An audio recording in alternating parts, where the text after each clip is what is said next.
Buen día. Me llamo Gabriel Santiago Meneses Cordero y junto a mis compañeras Andrea Margarita Huitinea Méndez y Mónica Valeria Pérez Medina narraremos los aprendizajes que abarca del 7 al 13 del bloque 2 de Historia.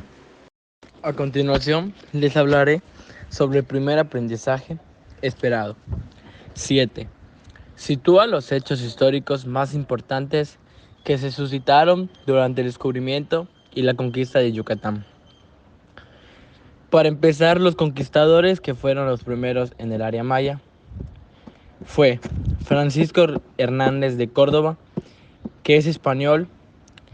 Él el 5 de marzo de 1517 llegó a Cuba, lo cual tomó una expedición desde Cuba el 8 de febrero de 1517 junto con Antonio de Alaminos. Luego hubo la tormenta donde cambia la ruta y llegan a Isla Mujeres el 1 de marzo del año 1517. Después van a la costa yucateca el 5 de marzo de 1517 y Diego Velázquez en 1508 llega a las Indias y después a Santo Domingo y conquistan Cuba en el año 1511. Estuvo bajo control del Pánfilo de Narváez. El objetivo que se tenía era tener plata y oro. El día 5 de abril de 1518 llegan a Cozumel, más conocida como Santa Cruz. Van a la costa de Yucatán a la vía de la Extensión. Francisco de Montejo fue en el año 1479 en Salamanca, España. Llega a Santo Domingo, nuevamente llega a suelo maya el año 1519 con Hernán Cortés y este pide que vuelva a España. En el año 1526 se le pide al rey Carlos I que le dé la autorización para conquistar a Yucatán junto con un gobernador y capitán general. Aprendizaje esperado 8. Reconoce la violencia gestada durante la primera gran rebelión indígena de Yucatán, que tuvo lugar el 9 de noviembre de 1546. La gran rebelión indígena de Yucatán fue el 9 de noviembre de 1546, que dio inicio en la villa de Valladolid. La antigua capital indígena de Sasi se caracterizaba por ser una batalla muy sangrienta. A cualquier español capturado se le sacrificó muriéndose en la cruz. ¿Y cómo fue eso? Se le colocaba como un tipo blanco en las flechas indígenas o de igual forma era asado en los ensarios que se utilizaba para quemar copal o se le sacaba el corazón. Debido a eso era para demostrar el gran poder y control de la situación. Los mayas los desmembraban y renovaban sus extremidades a otros pueblos para motivarlos a pelear contra los blancos. En marzo del año de 1547, finalmente apagaron la gran rebelión indígena. Mi nombre es Andrea Margarita Huitinea Méndez y hablaré sobre el aprendizaje esperado 9. Este analiza el proceso de evangelización en Yucatán, así como la influencia de Fray Diego durante el establecimiento de la religión. En primer lugar, Diego de Landa vino a Yucatán como fraile franciscano en 1549. Este encontró diversas similitudes entre el cristianismo y la religión maya, por parte de los ritos sagrados que consistían en sacrificios humanos y ofrendas de sangre, lo cual él relacionó. También logró aprender la lengua maya y en 1529 fue nombrado ayudante de guardia en Izamal. Durante el tiempo que él permaneció en Yucatán, su misión fue convertir la cultura maya al catolicismo después de la conquista española. Un evento que resalta de este personaje es que en 1562 ordenó una inquisición quemando un mínimo de 40 códices mayas. Lamentablemente, eso impidió tener más información de dicha cultura. Así pues, uno de sus aprendices, mejor conocido como Jacinto Canek, se informó mediante los libros antes mencionados. Fue agarrando ideas liberales, lo cual más adelante desencadenaría la segunda rebelión indígena. Daremos seguimiento con el aprendizaje esperado 10. Este identifica la importancia de la segunda rebelión indígena encabezada por Jacinto Canek. En 1761, exactamente el 19 de noviembre, Jacinto Canek, o mejor conocido como Rey de los Indígenas, decide levantarse en armas.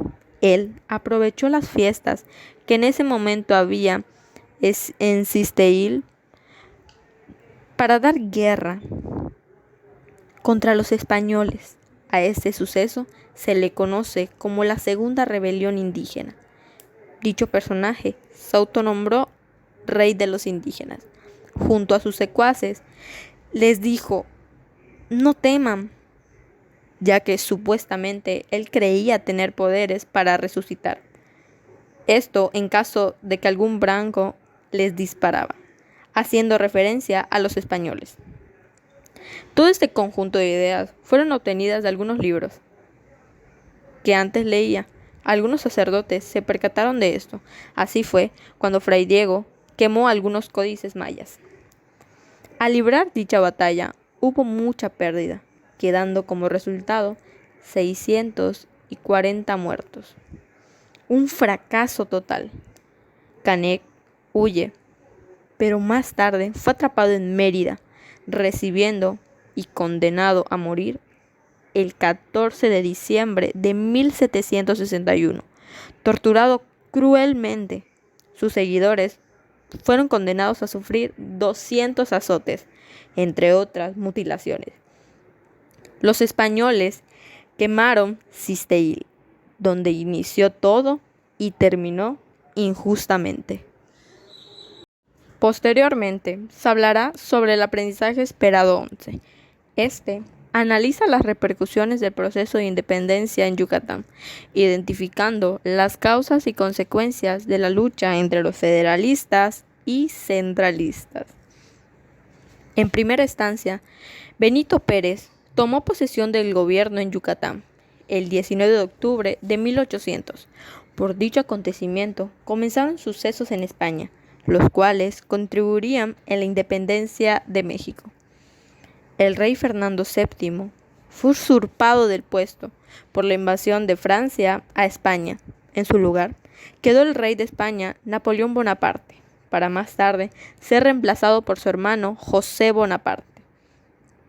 Por dicho suceso, se proclama un documento conocido como la Constitución de Cádiz.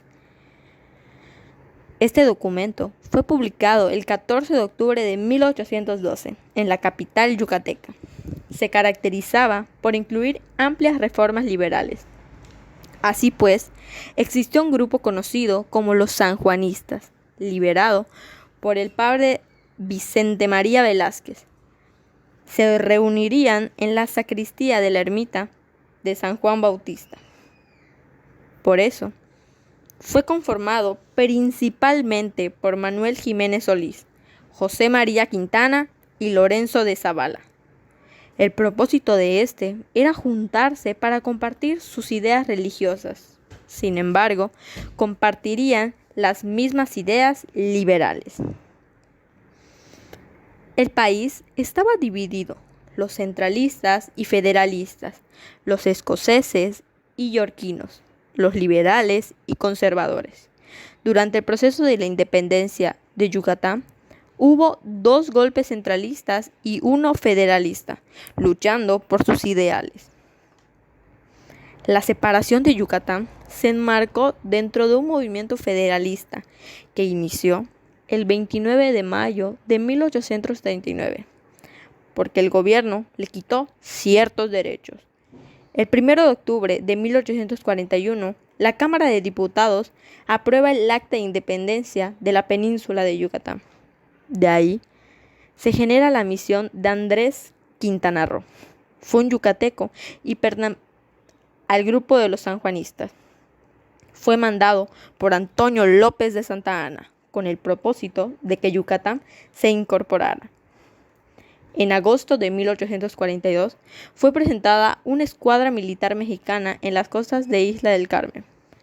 Había 4 buques de guerra dirigidos por el capitán Tomás Marín, exigiendo la reincorporación de Yucatán a la República Mexicana.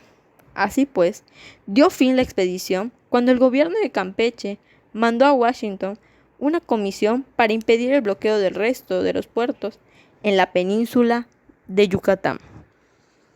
Hola, mi nombre es Mónica Valeria Pérez Medina y les estaré explicando el aprendizaje esperado 12, el cual habla sobre las causas y consecuencias del conflicto armado denominado Guerra de Castas, señalando la importancia del establecimiento de la monarquía francesa y sus repercusiones en Yucatán.